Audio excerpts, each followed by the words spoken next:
hoje é dia de mostrar as leituras concluídas no mês de setembro. Comecei com um livro de poesia, vou mostrar aqui no tablet porque eu li o e-book, que é O Rosto é uma Máquina Aquosa. Esse título super interessante, a autora é Ana Maria Vasconcelos e ela é alagoana. O livro saiu pela editora Ofícios Terrestres e é semifinalista no prêmio Oceanos. A Ana faz um trabalho poético muito bonito aqui nesse livro. Ela vai fazer uma espécie de poética do vestígio, é uma investigação sobre a linguagem, de certo modo, onde ela vai mostrando o que a linguagem tem de raro, de fascinante, naquilo que não é o óbvio do seu uso, mas daquilo que é um tanto quanto acidental, ou mesmo aquilo que tem um quê de resto. Então ela vai trabalhando essa poesia, mostrando que algo pode ser percebido e explorado na linguagem, naquilo que ela teria mais ou menos de acessório, mas também naquilo que ela teria no que a gente normalmente considera desimportante ou descartável. Tem uma potencialidade significativa e de beleza estética ali. Eu vou ler um poeminha para vocês. Cismar com uma palavra talvez seja não o primeiro passo, mas o único passo. Para escrever, você pergunta, e eu respondo, para escrever. O ponto dentro das aspas como o pássaro dentro do ovo. Cismar abala, o detalhe o halo precipita, como o grão dentro do cismo. Muito bonito, né? Em seguida, eu li um livro que tá aí um pouco na moda, né? Tô vendo um monte de gente falando sobre ele. Ele foi uma febre no estrangeiro e tá ocupando aí, ganhando seu espaço aqui no Brasil, que é o Pequenas Coisas Como Estas, da Claire Keegan. E eu preciso dizer que o livro vale absolutamente o hype, que delícia de livro, ele é bem curtinho. Ela foi indicada a um prêmio, né? Ele ganhou o Orwell Prize e ele esteve na lista do Booker Prize de 2022. A Claire Keegan é uma autora irlandesa. É um livro bem curtinho, isso até causou assim, um certo frisson, porque as pessoas achavam que ele não se enquadrava na categoria romance, mas na categoria novela. Mas a questão assim, o livro é muito bem construído, é aquele livro de personagem. A gente vai ter um personagem masculino aqui, que é o Bill Furlong. Ele é um vendedor de carvão. É época de Natal e ele tá fazendo entregas. Ele tem uma família cheia de mulheres, além da esposa dele, ele tem assim umas 4 filhas. E ele vive numa comunidade pobre. É uma coisa que ele ressalta na sua percepção, que a galera ali tá vivendo uma espécie de dificuldade. E aí, na véspera de Natal, quando ele vai fazer uma entrega especial num dos mosteiros da cidade, ele descobre uma situação tanto quanto alarmante.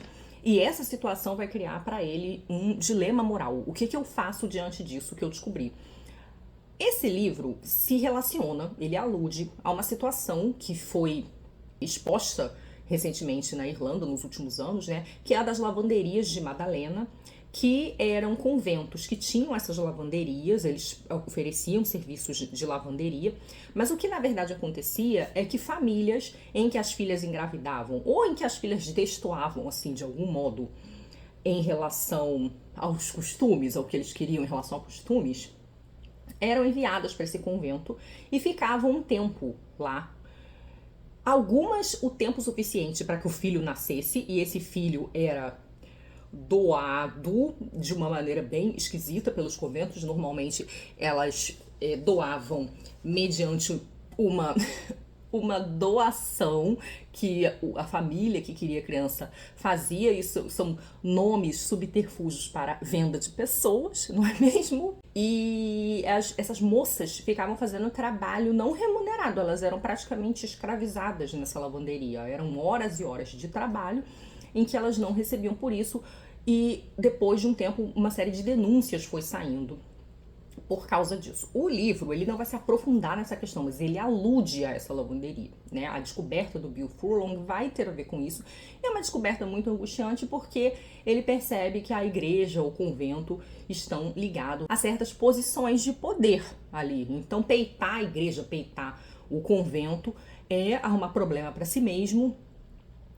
E é um problema que as pessoas que já têm a vida difícil economicamente, são socialmente vulneráveis de algum modo, as pessoas não querem se meter. Então acaba tendo ali uma espécie de anuência. Também existe uma anuência que, me parece, vem de uma certa cultura misógina mesmo, né? Então de achar que jovens que ousaram ser diferentes ou ousaram fazer algo fora do esperado mereçam uma espécie de punição, uma espécie de correção moral. Então o livro vai aludir a isso, mas é aquele livro que tem uma construção de personagem muito bem feita, mesmo sendo curtinho, e ele também cria uma atmosfera muito interessante. O modo como os lugares, o clima é descrito, dialoga muito com o que está acontecendo com esse personagem. Então, assim, eu achei realmente um livraço, fica a recomendação.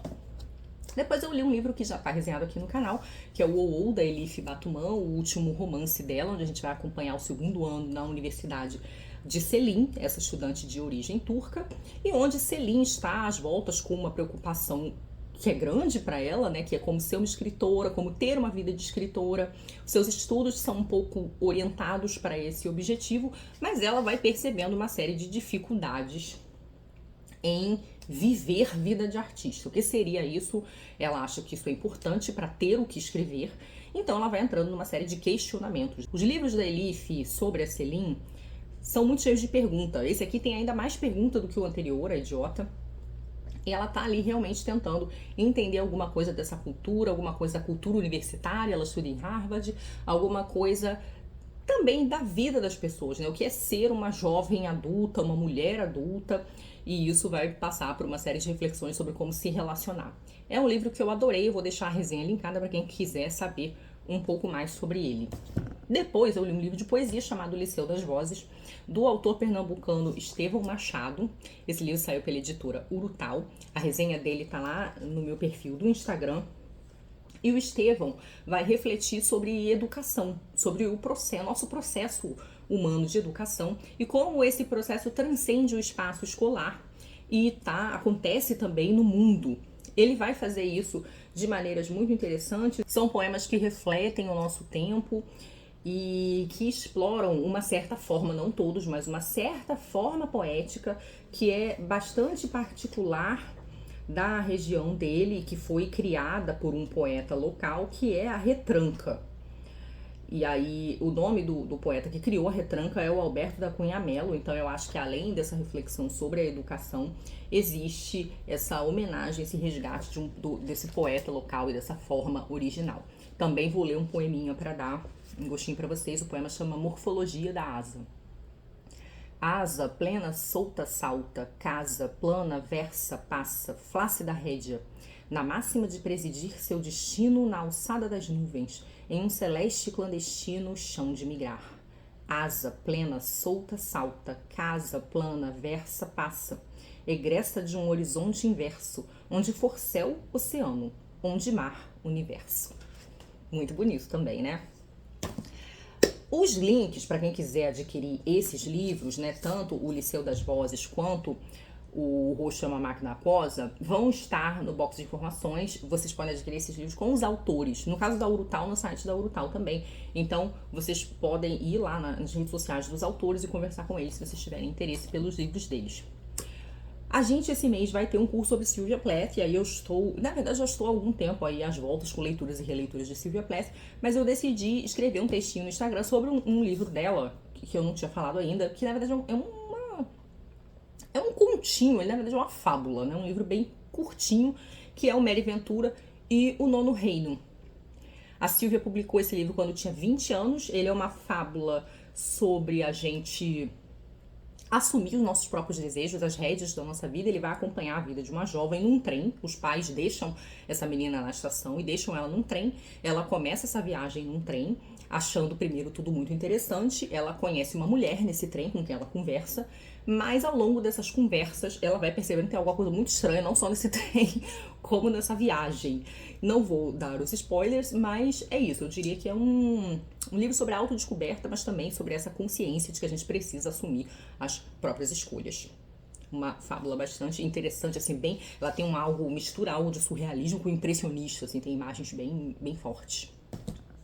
Eu decidi esse mês fazer uma releitura importante pra mim, que foi o Água Viva da Clarice Lispector, livro que já não é uma resenha, né, eu soltei um vídeo aí longo sobre ele, porque é algo que me interessa, é voltar nesses livros que eu li há muito tempo, mas que se tornaram formadores pra mim, tanto do ponto de vista da leitora, quanto do ponto de vista da pessoa, e eu queria muito aproveitar que era setembro, mês do meu aniversário, e revisitar aí essa escritora, que é importante pra mim, com esse livro que eu acho maravilhoso. Água Viva é um livro muito difícil de escrever, porque é como se fosse uma carta. A gente tem essa mulher escrevendo para alguém, e ela é uma pintora, e ela tá refletindo sobre uma série de coisas.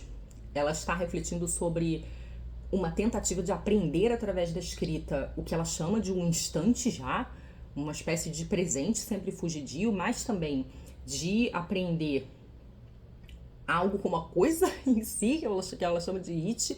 Eu falo melhor no vídeo, então vou deixar linkado para quem se interessar.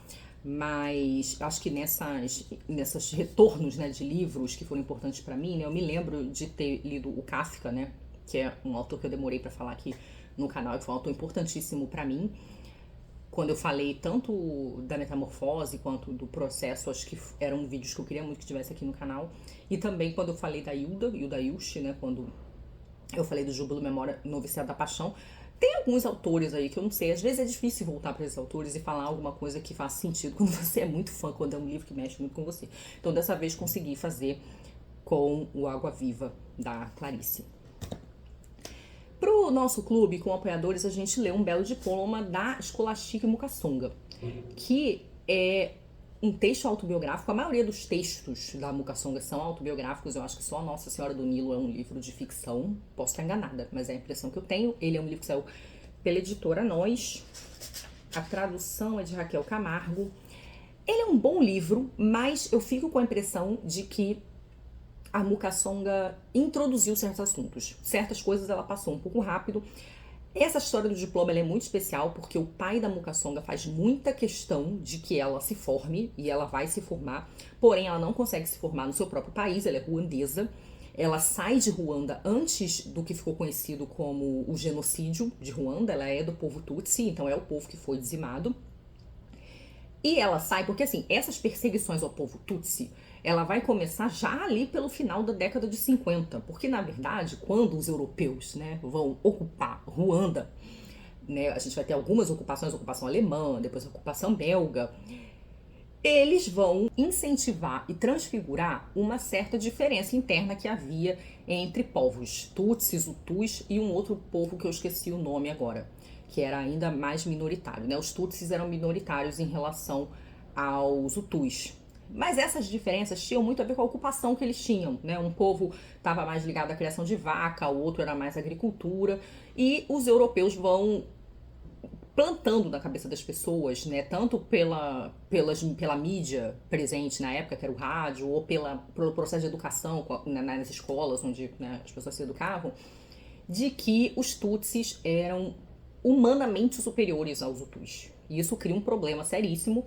Os europeus colocam Tutsis em cargos de governança, né, de administração, representando eles, e isso vai escalar numa rivalidade muito brutal, e os Hutus vão dar uma espécie de golpe, vão declarar a independência da Bélgica, né, e aí a coisa vai mudar, porque os Hutus vão começar a comandar o país e a perseguir os Tutsis. E é aí que a família da Scholastic Mukasonga fica vulnerável, assim como todo o resto de seu povo. Existem vários pogroms e o pai da Mukasonga faz questão de que ela estude, que os filhos estudem. Ela nem fazia questão, ela dizia que queria ficar em casa com a mãe dela, que ela preferia ficar em casa com a mãe dela, cuidando lá da horta e tudo mais, mas o pai obriga, não tinha discussão, e ela vai, mas ela, para continuar os estudos, ela acaba tendo que sair de Ruanda e vai pro Burundi, e é isso que salva, de certo modo. Ela vai fazer um nível superior no Burundi, é o que ela vai descrever aqui, esse período no Burundi, estudando. Não que as coisas tenham sido fáceis, não eram, porque ela era uma estrangeira, uma refugiada, praticamente sem rede de apoio.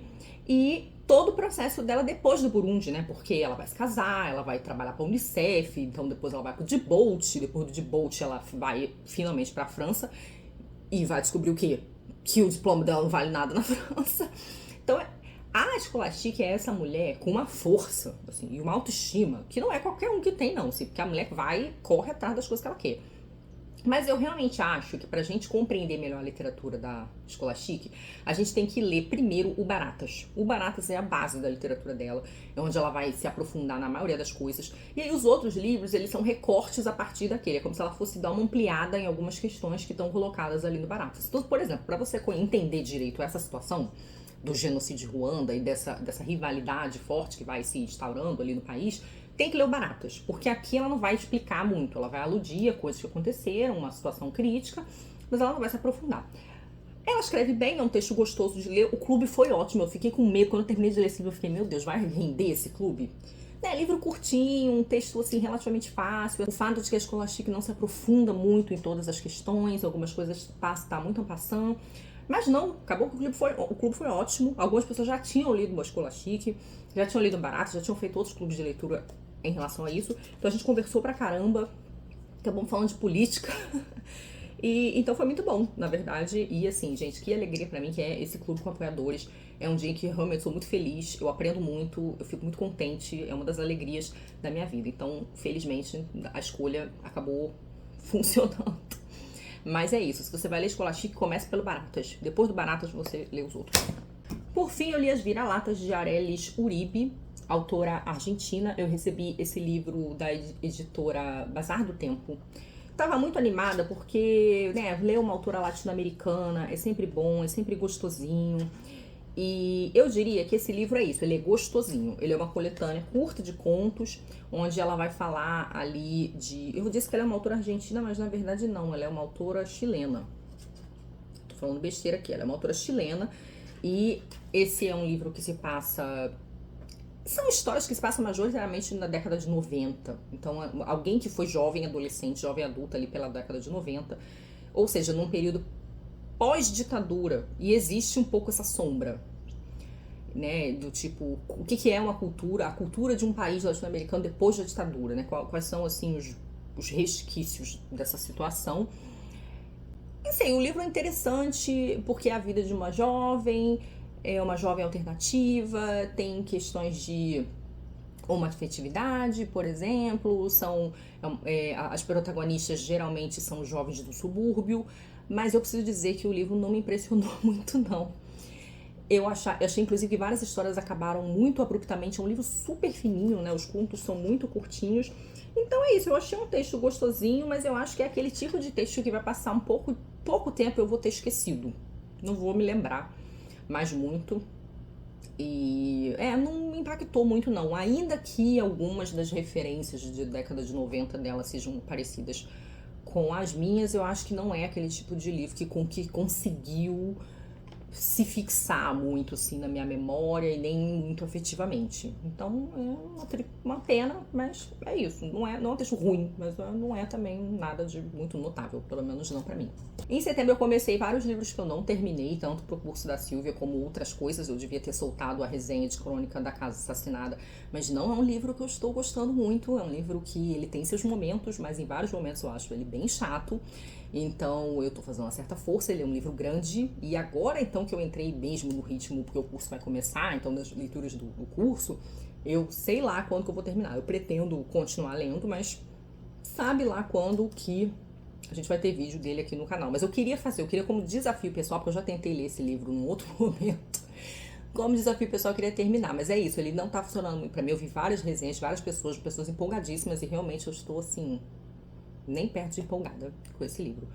É isso, tem seus momentos, mas não sei se é o meu momento, mas não está rolando aí muito não, né? Enfim, vamos ver as cenas dos próximos capítulos. É isso, muito obrigada pela companhia, muito obrigada aos apoiadores e membros por apoiar o meu trabalho. Um beijo grande e até a próxima.